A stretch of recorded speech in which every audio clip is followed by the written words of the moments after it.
From the fuel used on their equipment to crayons used in your grade school classrooms, soybeans grown here in Missouri play a huge role in our day-to-day lives, and they depend on the weather for that growth.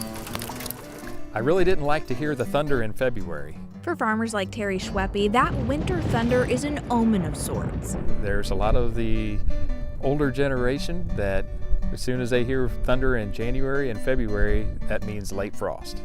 Maybe it's Mother Nature's way of telling Missouri farmers to be patient. Even an early May frost it can be pretty devastating.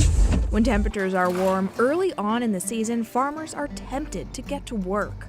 If we were to have our 60-degree weather in early April, it's going to be awfully hard not to get out there and put some seed in the ground. And for the most part, soybeans do well in our varied climate, making them a top crop in Missouri. This is a pretty good area, for soybeans. What do you need from spring? Like, what would be like the most ideal springtime? Oh boy. Well, if I had my wish list, I guess by April 1st, we'd be right around that 60 degrees, and if we would get a ½ inch of rain every week, I think we could probably work with that pretty good.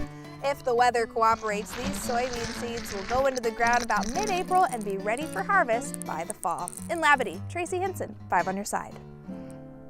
Well, it's been a fairly dry winter, and the Mississippi River has been pretty low. But with the snow and ice to our north, could that cause any flooding issues for us this spring? 5 on your side's Anthony Slaughter gets to the bottom of the spring flood outlook. There's some good news for those that live along the Mississippi and Missouri rivers and this year's spring flood outlook. The chances of significant flooding along the large rivers are lower than in past few years. While some spring flooding is common along the Missouri and Mississippi as snow melts and spring storms bring heavy rain upstream, this year the rivers are running lower right now than they have been in past few years. The ongoing drought has worsened in the high plains, an area that feeds the Missouri River, as well as parts of the upper Mississippi River basin. That lack of moisture has left less snow on the ground across the upper Midwest. With the snowpack lower than average, there is less runoff into the rivers as the snow melts.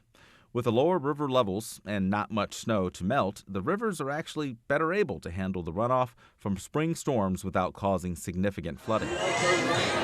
This is great news for towns along the rivers that rely on tourism, like Grafton, which was heavily flooded during the spring and summer of 2019.